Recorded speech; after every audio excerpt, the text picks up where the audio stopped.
Let me tell you about the night my life changed forever. The night when I thought I was going to die. The night I lost my sanity. It was a warm spring night, and I was 13 years old. My parents had gone on holiday for the weekend, leaving me home alone. I invited my two best friends, David and Arnold, over to keep me company. We were in my bedroom, listening to music. Arnold reached out and lowered the volume. "Hey, why don't we tell some scary stories?" he said. "I'm in the mood for a scare." "Sounds like a good idea," David agreed. "Who's going to go first?" I have one," I volunteered. "But, I don't know if I should tell it." "Come on," said David. "Let's hear it." "Okay," I said. "It's a pretty terrible story I heard once. It all happened many years ago. There was a man who had a 7-year-old son. His wife had died giving birth to the boy. They lived way out in the countryside, and there were no neighbors for miles. They didn't even have a phone, because at the time, the lines didn't stretch out that far.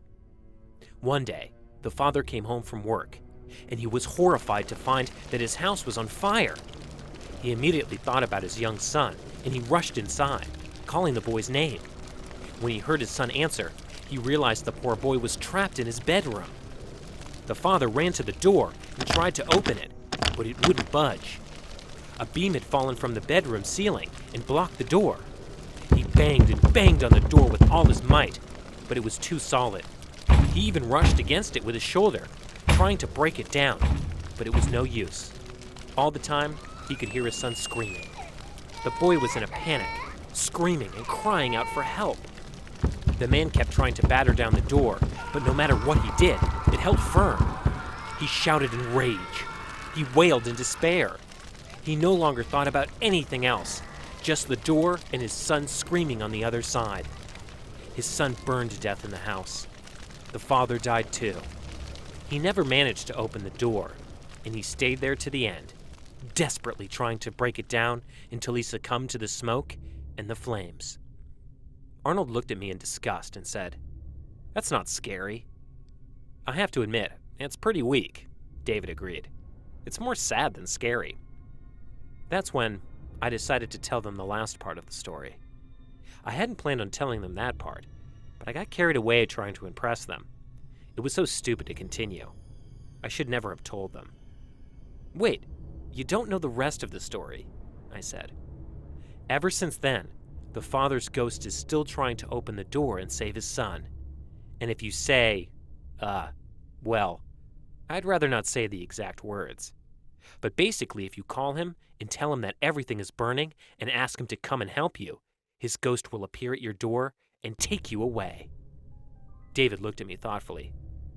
"Have you ever tried it?" he asked. "No," I replied. "I'd be too scared to test it out." Arnold had a gleam of excitement in his eyes. "Hey, we should do it right now," he said. I tensed up. I had no desire to summon a ghost, and I was already sorry I had said anything about the legend. David smiled. "Yeah, why not?" he said. I was going to tell them that I didn't want to do it, but they didn't give me a chance. Arnold put on a trembling voice to imitate the little boy and screamed, "Daddy, Daddy, help me!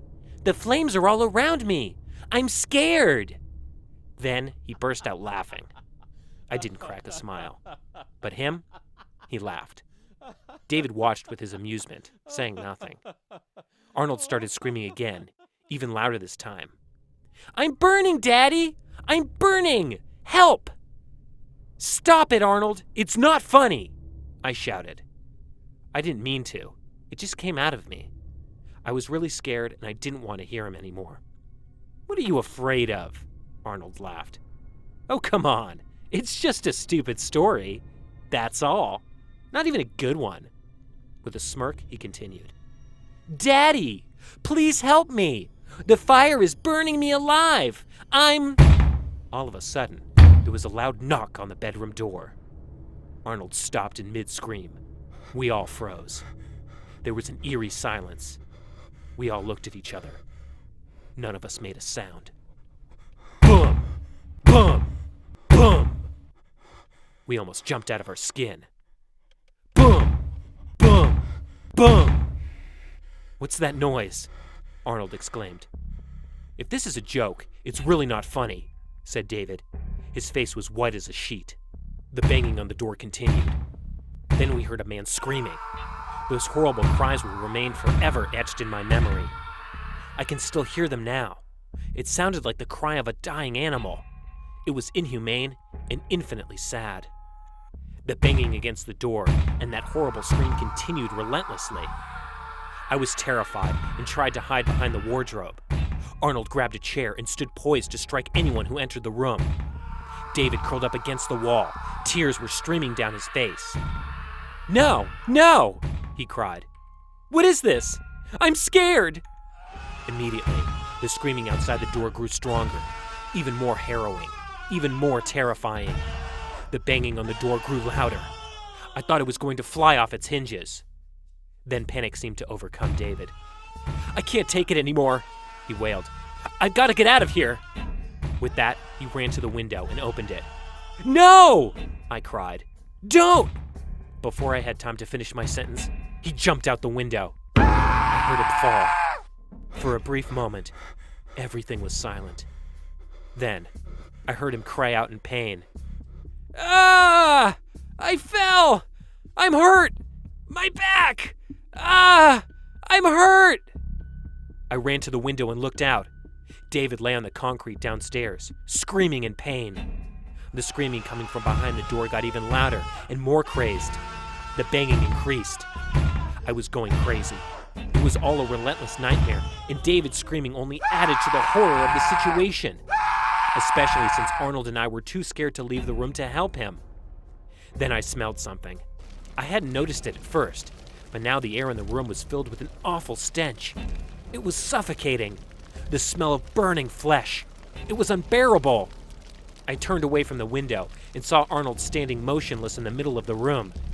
His eyes were wide, and he was staring at the door, as if in a trance. Then he bent over and vomited on the carpet. The banging, the screaming, the shouting, the stench of burning flesh, and the sight of Arnold spewing was all too much for me. I began to throw up as well. I leaned back against the wall as David continued to howl outside, and the furious knocking on the door continued. Then, I had an idea. Maybe David's cries outside were attracting the man outside the door. I closed the window. We sat on the floor with our hands over our ears, shaking in terror as the cataclysmic blows against the door continued unabated, and the awful cries pierced our eardrums, and the burning stench mixed with the smell of our vomit. Gradually, the screams died down. The smell subsided, and the banging on the door grew weaker and weaker, until finally, everything was silent.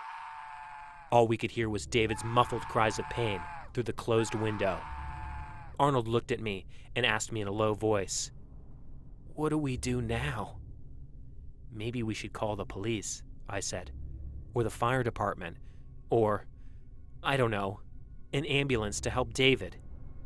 "Where's your phone?" he asked. "Downstairs." "Do you think it's gone?" "Well, it's quiet," I replied hesitantly. "That's right," he said. "We'll have to go down." "Well, I'll go. Anyway, it's gone, right?" "I guess so," I said. Arnold got up slowly and hesitantly walked to the door.